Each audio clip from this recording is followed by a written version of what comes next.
Bismillahirrahmanirrahim. Assalamu alaikum, my dear viewers.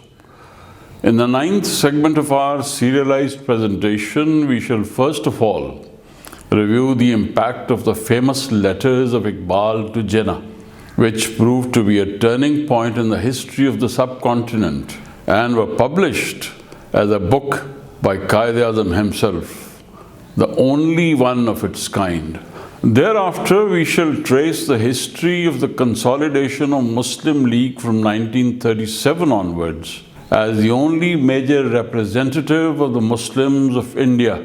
We shall discuss the following: Iqbal's letters to Jinnah, Muslim League, the emerging reality, the Pirpur report, Nehru versus Jinnah, combative stances. And coming to the first part, Iqbal's letters to Jinnah.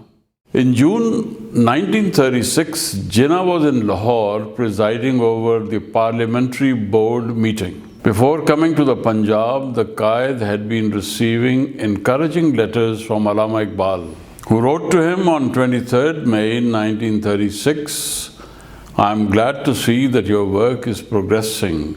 I do hope that the Punjab parties, especially the Ahrars and the Ittihad-e-Millat, will eventually come after some bickering and join you."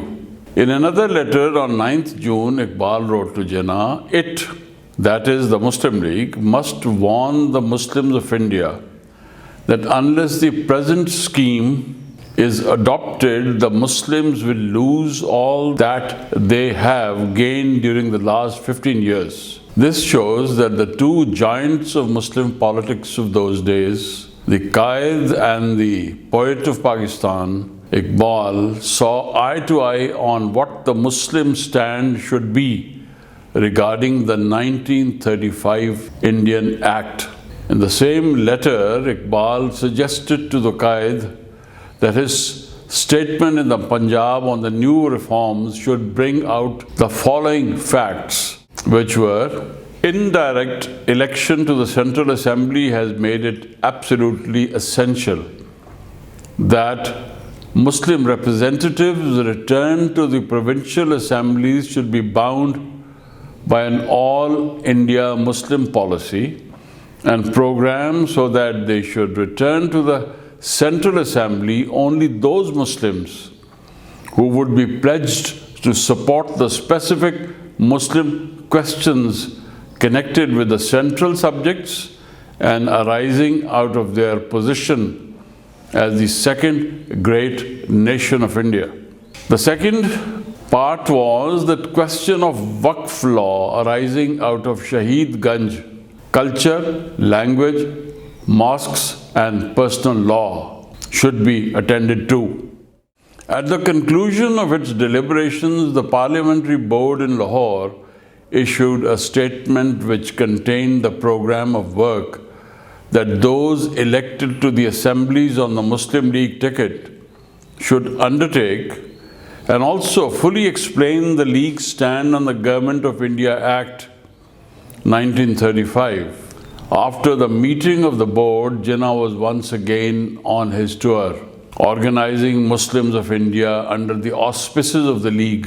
Allama Iqbal continued to inform him through his letters about the Punjab situation and to share with him his personal views on some important contemporary events and problems. On 25th June, Iqbal wrote to Jinnah, "Sir Sikandar Hayat left Lahore a day or two ago. I think he will meet you at Bombay and have a talk with you about certain matters of importance. Daltana saw me yesterday evening. He tells me that the Muslim members of the Unionist Party are prepared to make the following declaration."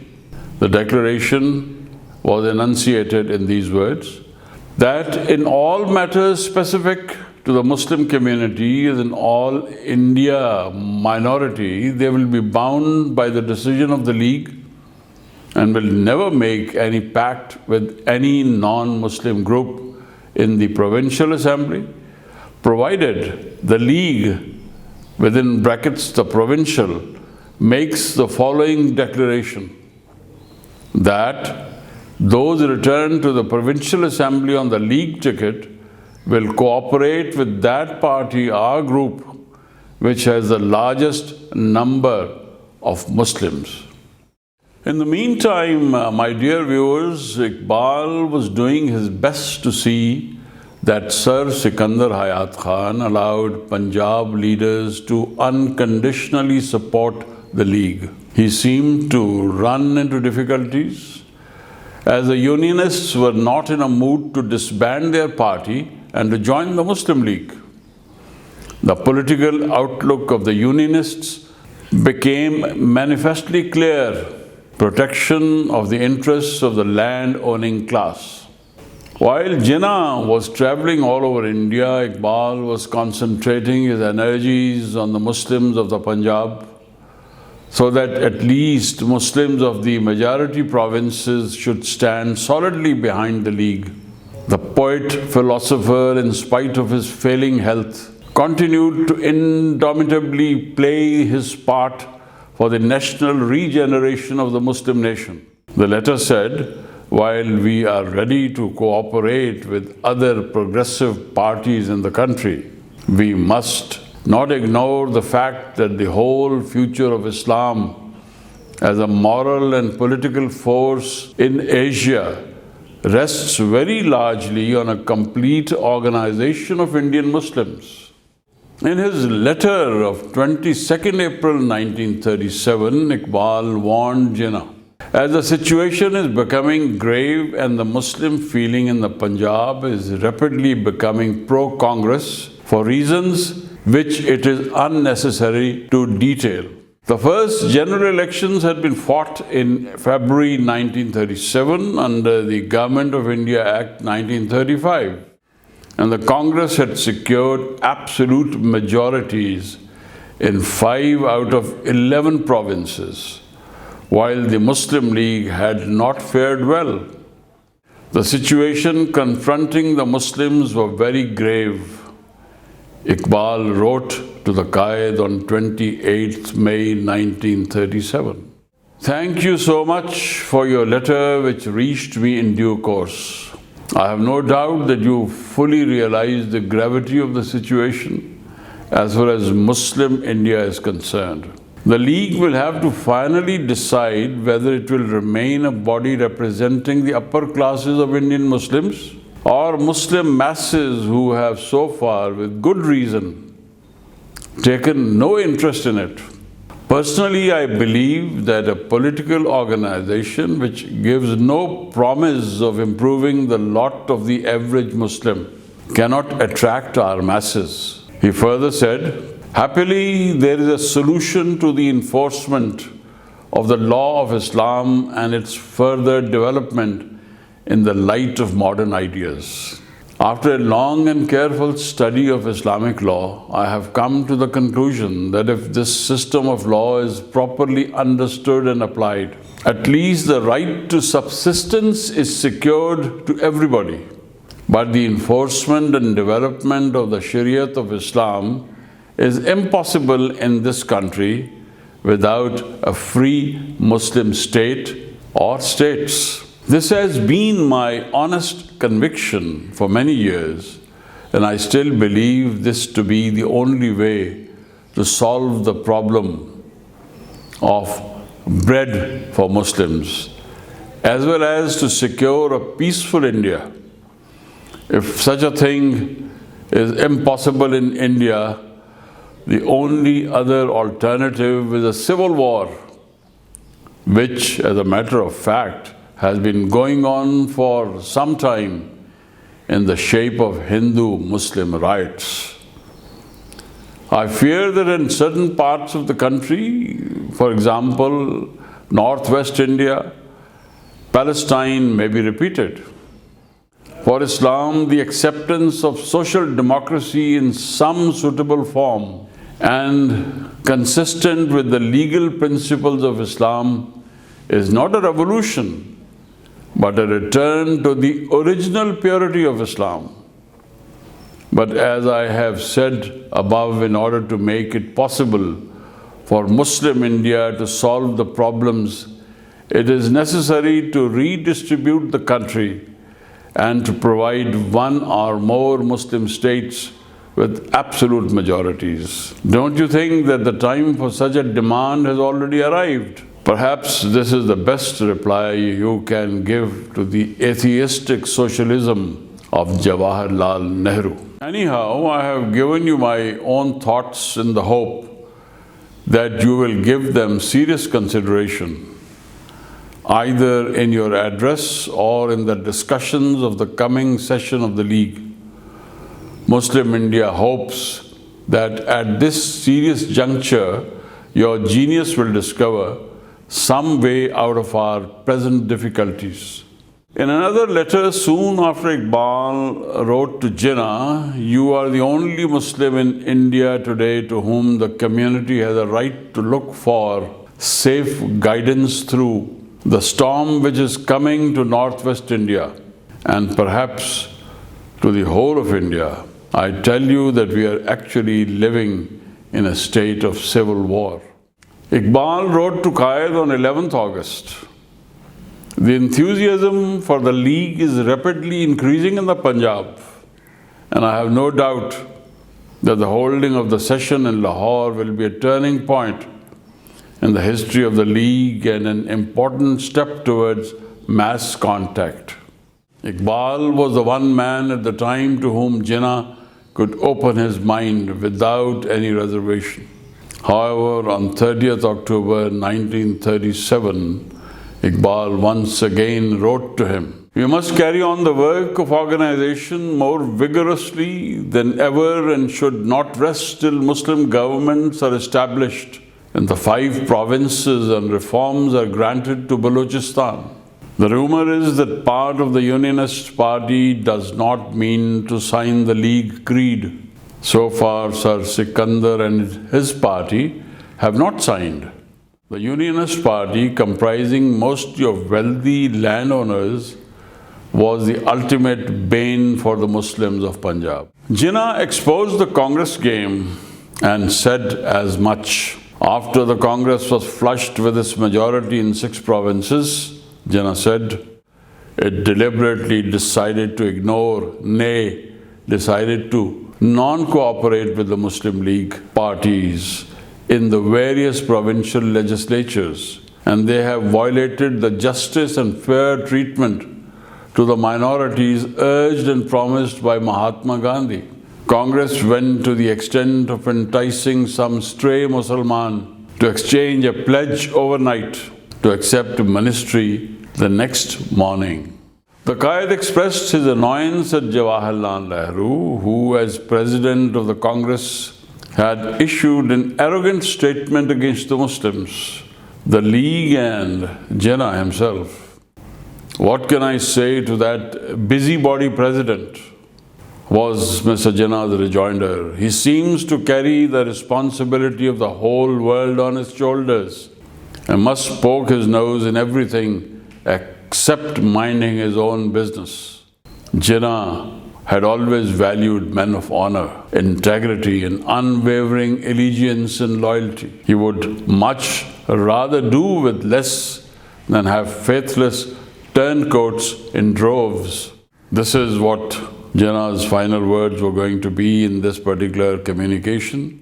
"Those few waverers who are ready or about to betray us for jobs need not seek excuses or loopholes to justify their threatened secession from the All India Muslim League. They may go, but those members of the League, if they have a shred of conscience left in them, should tender their resignations and contest the seats again on Congress tickets. I am sure that All India Muslim League will be all the better without such men. To those who suffer from defeatist mentality, I say, have courage and faith. Dehli dur neist. And I say to all Muslimans of India to organize, consolidate and establish solidarity and unity. Service, suffering and sacrifice are absolutely essential conditions before we can achieve anything big and secure our right place in the national life of our country. Coming now to next part in our today's presentation, Muslim League, the emerging reality. So finally it was happening. The Quaid in his presidential address clarified the stand of the Muslim League in its annual session held at Lucknow in October 1937. He said, the League, having undertaken its mass contact program in its session held on 12th April 1936, decided to run its own candidates in the general elections, and the League had carried away about 60 to 70% of the seats that it had contested. He continued, the present leadership of the Congress, especially during the last 10 years, has been responsible for alienating the Muslims of India more and more by pursuing a policy which is exclusively Hindu. And since they have formed the governments in 6 provinces, where they are in a majority, they have by their words, deeds and programs shown more and more that the Muslims cannot expect any justice or fair play at their hands.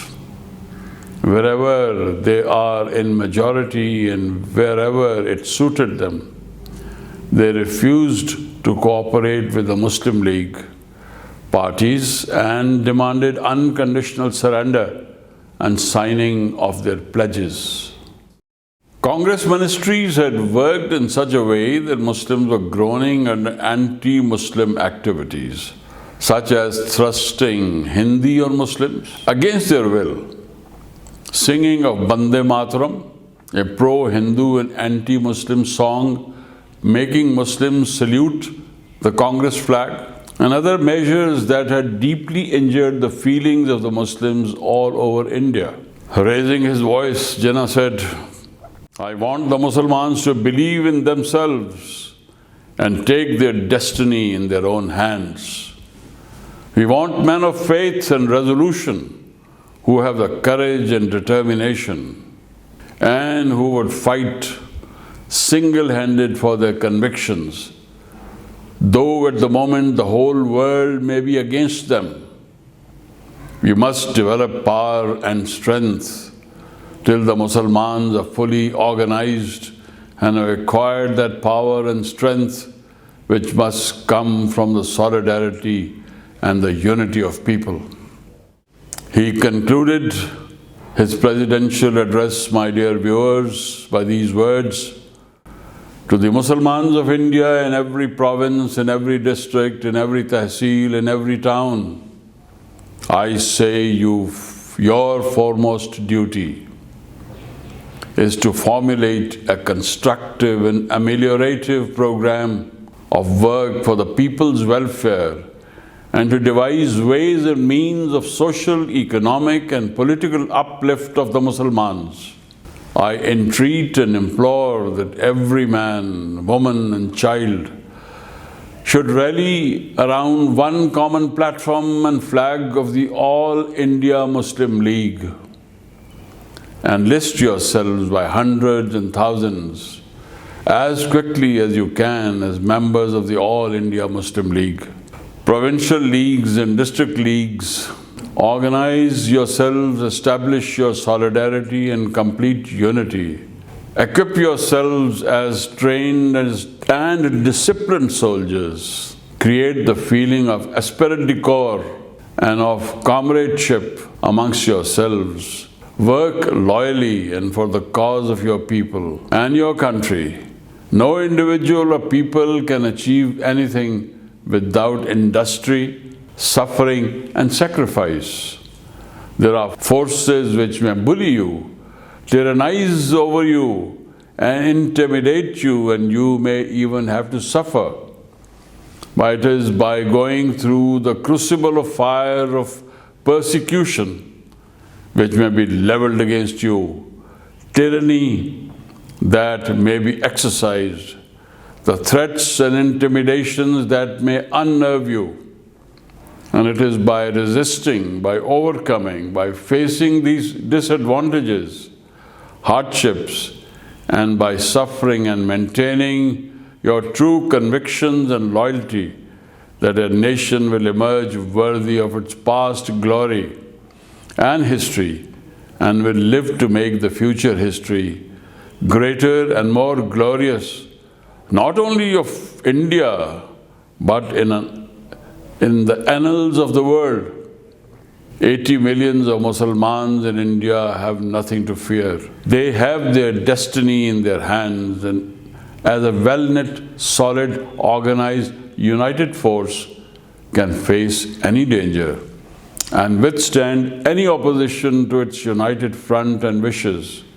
There is the magic power in your hands, in your own hands. Take your vital decisions. They may be grave and momentous and far-reaching in their consequences. Think 100 times before you take any decision.